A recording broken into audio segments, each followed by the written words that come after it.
He lay in his bed, letting his body and mind adjust to the awakened state, and swept the dusted crust from his eyes. He looked over at his wife, who was still soundlessly asleep, and kissed her on the cheek. Yefimovich put himself together at a leisurely pace, making himself presentable to the world outside. As he slowly put on his blue suit that Rivka had laid out for him the night before, he laughed at the thought of him heading to the citadel in nothing but his pyjamas. As the thought of his helplessness entered his mind, Yefimovich made his way to the tea-room, which was adorned with classical art from masters of years past, some even centuries old. He always took great joy in studying the paintings. The thought behind the picture, the brush strokes used, and the precision and focus to bring the image of the mind into the greatness of the world. Rivka had come into the room with a tray in hand. "Good morning, sir," she said. "Good morning, Rivka. I hope you got enough sleep," Yefimovich said with genuine concern. "That's sweet of you, sir. I'm quite awake, though. I have your coffee here as well as the news of the day. I also brought your holodrive," she answered, presenting him with a small computer chip. "You're the best, Rivka. I hope you had some coffee yourself." "I've had a whole pot by now, sir," Rivka replied sarcastically with a smile across her face. "I'm going to check on Yekaterina. Have a good morning, sir." She left the room and left Yefimovich to his thoughts. He placed the holodrive inside the breast pocket of his vest and scanned the early news of the day. "Another one," he said to himself as he looked at the headline that read, "Braunhemds attack hate speech." There was an image under the headline of a man in his early 20s. His left eye was swollen shut, his lip cut and swollen like a balloon as blood ran down his mouth. "Good morning, Dad." The sweet voice of his daughter shook his mind from the evil of the world. "Good morning, my dear. How did you sleep?" he asked. "Blissfully," she said, scooping out the contents inside the mason jar she was holding. "What is that?" "Breakfast. It's got bananas, strawberries, chia seeds, cottage cheese," Yekaterina started to answer. Sounds healthy," Yefimovich interrupted in a dull tone. "It's good. Want a taste?" "No, that's all right. I'll pass," he said with a sceptical look on his face. Moments later, Aero walked into the room. "Good morning, Prime Minister." "Aero, good morning, chap. We ready to go?" Yefimovich asked. "Yes, sir." "Ready, cat?" he asked. "Let's go," she said, not fazed by the hour of the morning, nor by the fact that she wasn't finished eating. As they walked out of the augustness of the Caesar Palace, the tingle of desert air crept along their skin, and all that could be heard were the solemn moans of the breeze that flew invisibly around them. "I've got the vetter vehicle all warmed up for you, Prime Minister," Aero said as the heat of his breath hit the frigid air, forming small clouds of vapour around him. "Oh, thank goodness. You'd think it were winter out here this morning." Yefimovich responded with a shiver down his spine. He and his daughter strapped themselves in the vehicle, and they set off for the city within a city they called the Citadel. The air traffic was light, as too was the traffic on the ground. Yefimovich studied the layout of Erbil, how its roads were lined in patterns, how the ancient world gave path to the modern. The artistry of the interconnectedness of buildings and roads and the pipes beneath those roads that made way into the buildings, and how they were all separate from one another but together made a structure of growth and prosperity for the people of Erbil and of the citadel. He looked down at vivid colours of the city now. They were covered by the blanket of the darkness of the morning, and saw a large shadow of abandoned buildings that lay in the centre of the cities, between the Caesar Palace and the citadel. He examined the structures around the forgotten land and noted the city could use a park, a place for hard-working men and women to escape the stresses of the cities and enjoy the nature of the world around them. Before he could finish his designs for the park, Aero had already opened his door for him to exit and brought him back to more pressing matters that weighed heavy upon his people in the world. He exited the Vetavikel in his polished black shoes and trimmed suit with ducktails, and took 2 stones the size of his fist out of his pockets. He levitated the stones in front of him as they seemed to turn to liquid, and then moulded them into an elegant cane bearing the symbol of his people and country. "Do you really need the cane, Dad?" Yekaterina asked, as if it were unfashionable. "You never know when I might have to bop someone on the head with it," he said playfully. Father and daughter entered the council chamber. The theme inside the room was of elements of the world, and how man could shape the world to better himself. If man were yin, then the elements were yang. If man were the darkness, then the elements were the light. If man were death, then the elements symbolized life. However, neither held purpose without the other. For what is man without nature except for flesh and bone? And what is nature without man except resources never to be mastered? When one becomes too extreme, its opposite must counter its weight and restore the balance of man and nature. The room was painted to show the extremes of both man and nature, and its tranquility when the two are harmonized. Yefimovich sat down at the head of the long rectangular table. His daughter sat as his counterpart on the other side. Not a single seat was empty.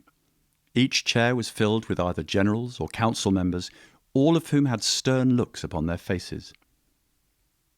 Yefimovich took his cane and reshaped it into a hammer and slammed it on the desk, startling some into alertness. He cleared his throat and spoke, giving himself a cadence so he would not stutter. Good evening, ladies and gentlemen. We all know why we are here before the rise of the sun, under the soothing presence of the blue moon. Our now sister nation, Holla, is showing grave signs of unrest, and to many of us is teetering on the edge of a revolution. Revolution not of its own nation, but of the nations that surround it. We have heard the rhetoric of the country's leaders for over 17 years now. And now they've been able to achieve power, and for the last year, how often have we seen reports of men and women beaten for having a different political opinion? What of the stories of the men and women of Holla who have gone missing, never to be heard from again? We have seen these signs before, and though the words and actions ring from different bells, they still hit the same resounding notes of misery heard long ago. In short, I'm here to ask your wisdom on how we should proceed with the trouble we see from our sister nation. General Erie, what is your opinion on the matter?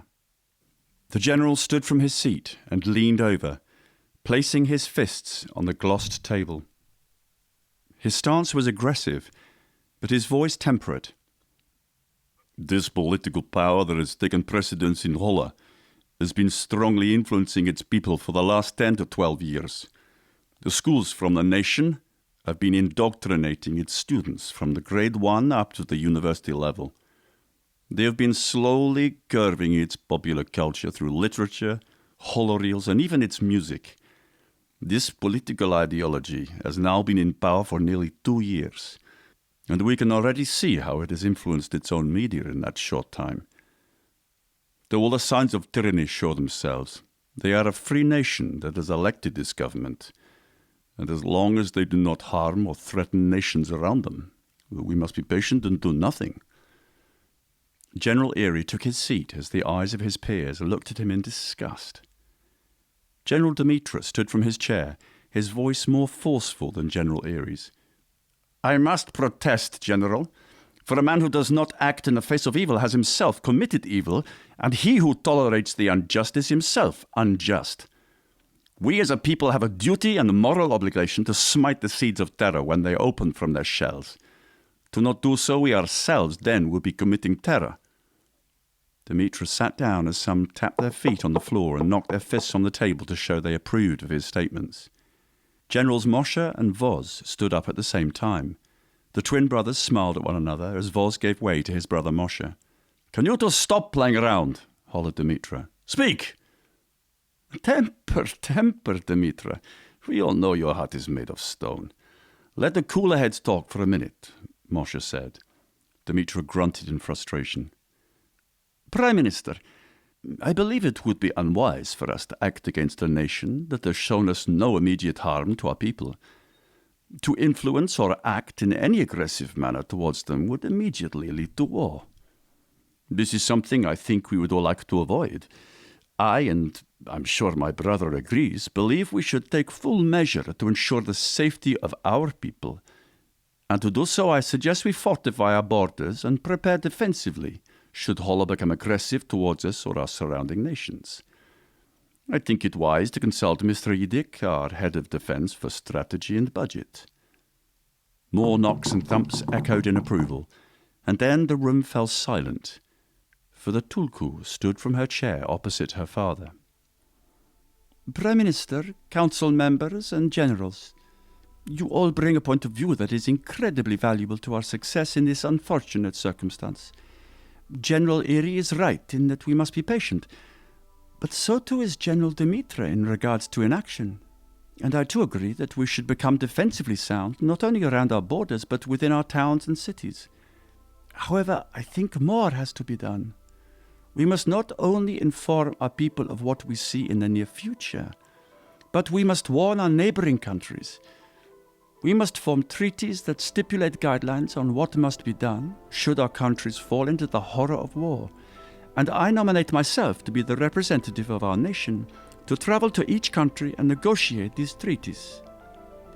The hammering of fists and the stomping of feet was fulminating the room in the abundance of countenance. What say you, father? Katerina asked.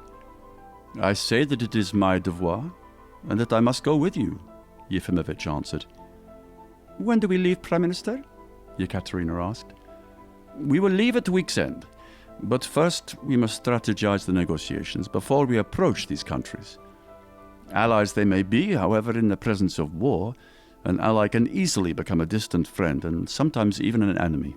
Commander Zash, as Secretary of Defense, I request that you provide a plan of defense along with Mr. Idek and Mr. Gosud.